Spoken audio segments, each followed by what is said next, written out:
Akkam jirtu hordoftoota Qubee Akaadaamii. Kun viidiyoo tiitoorii Qubee Akaadaamii YouTube channel irratti isiniif dhiyaatudha.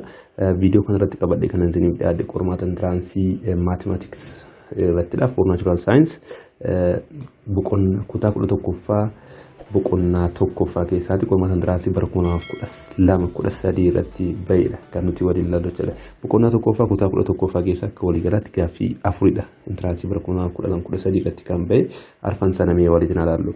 Inni jalqaba maadha koodii lakkoofsa 48 gaaffii lakkoofsa 49 irra kan jiru.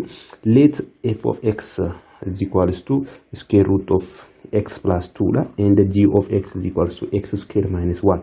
What are the domain and the range of the composition of f with g jedha yookaan immoo f of g of x jedha. Domain isa jalqabaatti range isaa immoo taansin jechuudha. F of g of x jechuun karaa biraatiin innaa barreessinu f of g of x dha.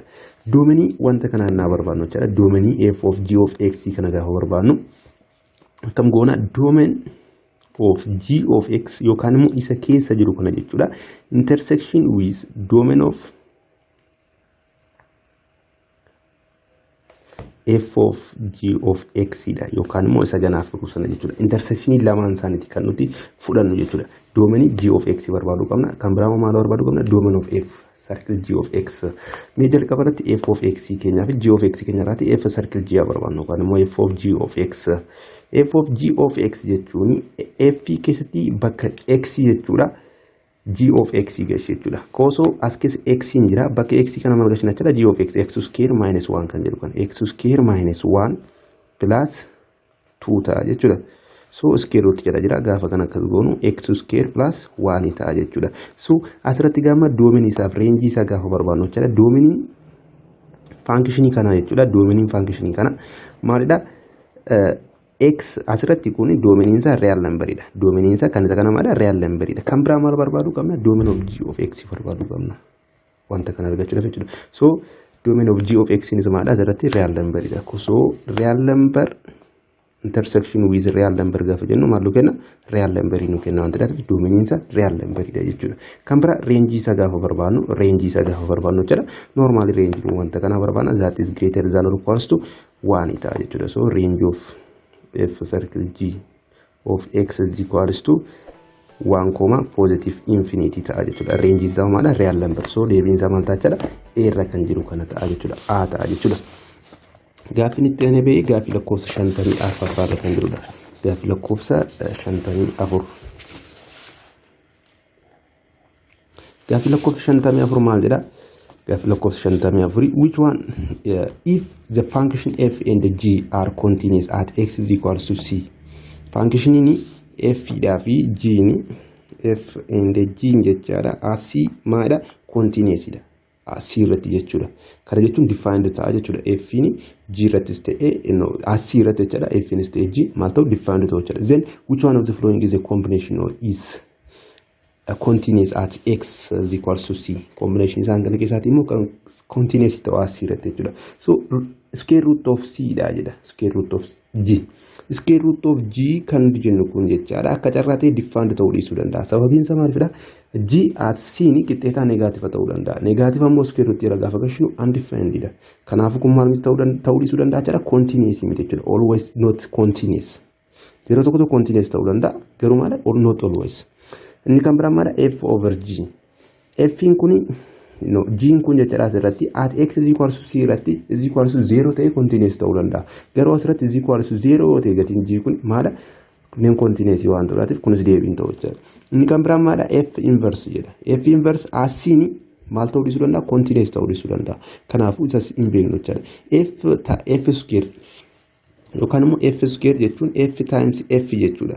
Kanaafuu asirratti continuous taanaan continuous times continuous yeroo goonu jechuudha. Function kamiyyuu yoo walitti baay'isne continuous yeroo ta'a jechuudha. Kanaafuu deebiin isaa daarra kan jiru kuni continuous ta'a jechuudha. At x is equals to c irratti jechuudha. F square gaafa jennu. Gaafiin inni kan biraan gaafii lakkoofsa 56 irra kan jirudha. Gaafii lakkoofsa 56. 56 maal jedha? Which one of the following is the zero of the function f of x is equals to x cube minus 3x square minus asirratti gaafa barreeffannu maal jedha? F of x is equals to f of x is equals to x cube minus 3x square plus 3x minus 1 jedha. Asirratti zero of the function icha kan ta'e kamidhaadha yookaan immoo zero function kana meeqadha kan jedhudha jechuudha kan nuti gaafatamni. Zero function kana barbaaduudhaatiif formula definitely kanaatiin barbaadna jennee ibsinu hin qabnu. Maaliif cubic function dhagati ta'e jechuudha. So asirratti maadha zero isaa nuu kennamedha. 0 1 negative 2 negative 1 isaan kana keessatti tokkodha jechuudha. Kanaafu kan nuti filannoo nuti qabnu maal gochuudha? Test gochuudha yookaan immoo check gochuudha jechuudha. So 0 gaafa gashinu function kana keessa f of x kana 0 gochuu danda'a. Gatii x gaafa 0 gashinu.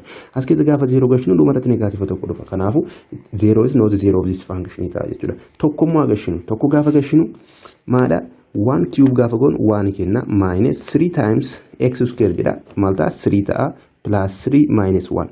Kuni maadha kun lama wal ajjeesa kuniif kunis wal ajjeesa qixxeeta 0 ta'a jechuudha. 1 in kun yookaan immoo x is equals to 1 in kun maadachaadha 0 of this function dha jechuudha. Isaan kana kan biraatoo gashine warra kan maal ta'uu danda'a 0 of the function ta'uu danda'a jechuudha. Kanaafuu filannoo nuti qabnu asirratti maal gochuudha check gochuudha jechuudha. Function lakkoofsi nu kenname sun specially xixiqqaadha yookaan immoo salphaatti hojjechuu dandeenya taanaan jechuudha. Check gochuutu nu salphata jechuudha. So deebiinsaa biirra kan jiru kana tokko ta'a jechuudha. Gaaffiin kan biraan gaaffii lakkoofsa 63 irra kan jirudha.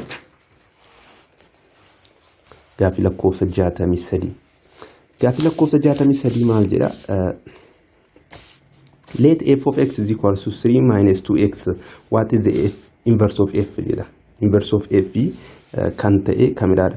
F of x ni qixxeeta 3 minus 2x dha. Sana booda maal barbaadu jedha f inverse. Function tokko inverse qaba kan nuti jennu jechaadha. Yoo maal ta'edha function 1 to 1 correspondence function yoo ta'e qofaadha. 1 to 1 correspondence function yoo ta'e maal jennaani inverse qabaata jenna. Kanaan achi inverse hin qabu jechuudha. No 1 to 1 function ta'uu qaba. Maal ta'uudhaaf inverse qabaachuudhaaf jechuudha. So amma gaafa inverse barbaannu f of x kan jedhu kana y tiin bakka buusna 3 minus 2x erga akkas goonee booda bakka x y substitute goona bakka y immoo x substitute goona yookaan immoo interchange x and y places yookaan immoo interchange goona jechuudha x fi y jechuudha. So x is equals to 3 minus 2x ture 2y taasifna. Sana booda maal goona solve for y daatiif solve goona jechuudha. X minus 3 is equals to minus 2y. So over negative 2 gaafa jennu y is equals to maal ta'a jechaadha x minus 3 divided by negative 2 ta'a jechuudha. So kana gaafa wanti jennu y is equals to negative x over 2 plus 3 over 2 ta'a jechuudha. Bifa kanaatiin kana hojjechuun ni danda'ama jechuudha. So asirratti gaa deebiinsaa kamiin akka ta'e ilaallu gaa.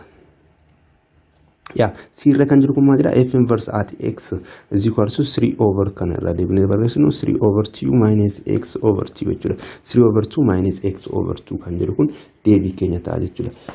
Na boqonnaa tokkoffaa keessaatii kan beekaa isaan kana arfan turanii jechuudha. Na viidiyoo qoxxaan duratti immoo chaapterii lammaffaa keessaatii kan ba'an qabadhetanii dhiyaadha. Agasittuu nagaatti.